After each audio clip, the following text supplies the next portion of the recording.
2 દિવસ માટે વિશેષ હવામાન બુલેટિન। નમસ્કાર દર્શક મિત્રો, તમે જોઈ રહ્યા છો ગુજરાત ઓન ચેનલના આજના તાજા હવામાન માહિતી અને હું આપ સાથે આજના અત્યંત મહત્વના હવામાન અપડેટ સાથે હાજર છું। સૌપ્રથમ મોટી ખબર। બંગાળની ખાડીમાં ફરી એકવાર મજબૂત લો પ્રેશર સિસ્ટમ સક્રિય બની રહી છે। લાંબા વિરામ બાદ ઊભી થયેલી આ સિસ્ટમ હવે દિશા બદલીને દક્ષિણ ભારત તરફ આગળ વધી રહી છે। હવામાન નિષ્ણાતો મુજબ ઉપરના સ્તરે મજબૂત અપર એર સાયક્લોનિક સર્ક્યુલેશન પણ સક્રિય બન્યું છે, જેના કારણે દબાણ સતત વધી રહ્યું છે। સાથે સાથે અરબી સમુદ્રમાં પણ એક મજબૂત સિસ્ટમ ઊંડાણમાં વિકસિત થઈ રહી છે। ખાસ કરીને લક્ષદ્વીપ આસપાસના દરિયાઈ વિસ્તારોમાં તેની અસર વધુ સ્પષ્ટ બની રહી છે। પવનની ગતિ। બંગાળની ખાડીથી લઈને અરબી સમુદ્ર સુધી 10થી 35 કિલોમીટર પ્રતિ કલાકની ઝડપે તોફાની પવનો ફૂંકાઈ રહ્યા છે। દક્ષિણ ભારત માટે ચેતવણી। સિસ્ટમની અસરને કારણે શ્રીલંકા, તામિલનાડુ, કેરળ, આંધ્રપ્રદેશ, પોંડિચેરી, ચેન્નઈ આ વિસ્તારોમાં માવઠું અને ભારે વાદળછાયું વાતાવરણ સર્જાઈ શકે છે। કેટલાક વિસ્તારોમાં મધ્યમથી ભારે વરસાદની શક્યતા પણ વ્યક્ત કરવામાં આવી છે।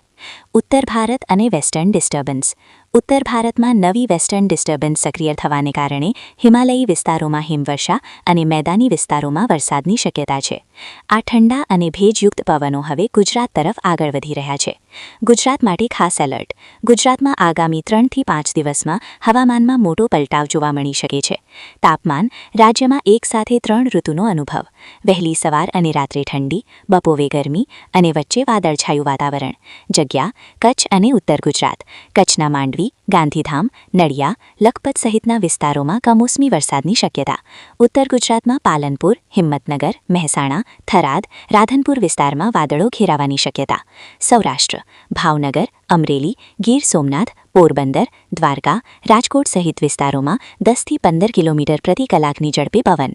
દક્ષિણ ગુજરાત। સુરત, નવસારી, વલસાડ, ભરૂચ, નર્મદા, ડાંગ વિસ્તારોમાં વાદળછાયું વાતાવરણ અને ઝાપટાની શક્યતા। ખાસ કરીને 22થી 25 ફેબ્રુઆરી દરમિયાન અસર વધુ સ્પષ્ટ થઈ શકે છે। મધ્ય ગુજરાત। વડોદરા, અમદાવાદ, ખેડા, પંચમહાલ, દાહોદ વિસ્તારોમાં હળવા વાદળો અને વાતાવરણમાં ભેજનો વધારો। ખેડૂતો માટે મહત્વની માહિતી। બદલતા હવામાનને કારણે જીરું, મરચાં, ઘઉં આ પાકોમાં ભેજ અને તાપમાનના ફેરફારથી નુકસાનની શક્યતા છે। ખેડૂતોને પાક સંરક્ષણ માટે જરૂરી પગલાં લેવા સલાહ આપવામાં આવી છે। મહત્વપૂર્ણ તારીખ। 19 અને 22 ફેબ્રુઆરી બાદ નવી વેસ્ટર્ન ડિસ્ટર્બન્સની અસર વધુ જોવા મળી શકે છે।